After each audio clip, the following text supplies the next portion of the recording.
When setting out on the development of my prototypes, I listed out some of the ideas I could focus on. At first, I wanted to try exploring limited choice and how that would affect people, but I decided the first part was less interesting than the second. This caused me to shift my focus towards actions and consequences. I found that I was free to explore different pathways based on the player inputs and what might come as a result of them. A good example of this is if a player attacks a slime, they could miss and get hurt, or if they hit the slime, the obstacle is gone and they could progress onwards. However, this is something that is already greatly explored in games and honestly wouldn't cause anything I make to stand out. It was at this moment I realised the possibilities of exploring how a player's direct inputs can affect other elements of the game, such as how villagers behave. When I decided I wanted to focus on this idea, I decided to come up with an example. My example was if a player goes into a cave and collects all the loot, they might leave, but later on, that cave causes a plague to be unleashed upon a village, meaning that when the player goes back, they are unable to trade with any of the villagers and cannot complete any quests they may have picked up.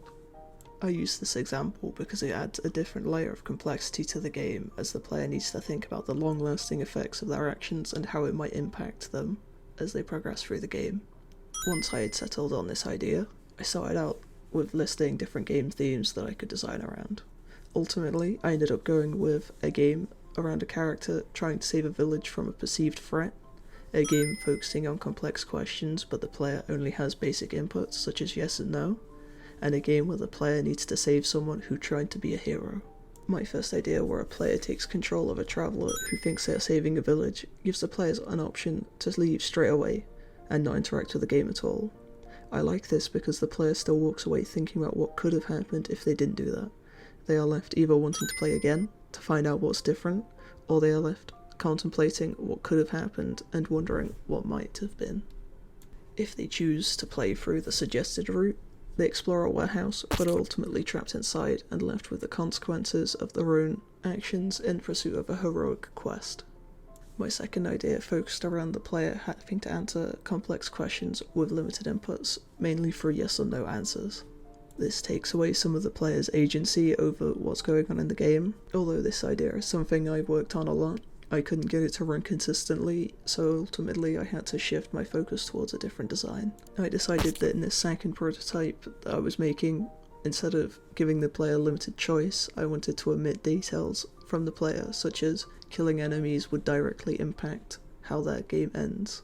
When the player sets off, they think they just have a simple task, but if they trust their instincts and try and kill the slimes, they'll be faced with a bad ending. I wanted to use this game to subvert usual expectations, as the slimes, although they appear that they could harm the player, are ultimately harmless and won't do anything.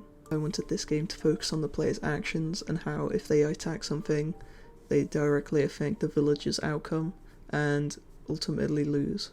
However, if they choose a path of peace and just collect the coins, they will win and become king of the village. For my final idea, I wanted to link back to my original idea, where a player is lost inside of a maze, but this time, instead of being the player trapped, they are instead the person guiding them out.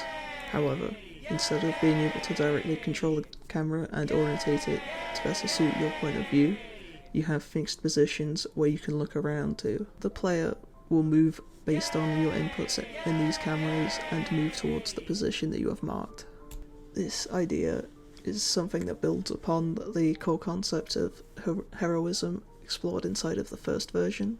But when I look back on this prototype, I can't help but feel like I wasn't able to fully convey the direct consequences of what the player does.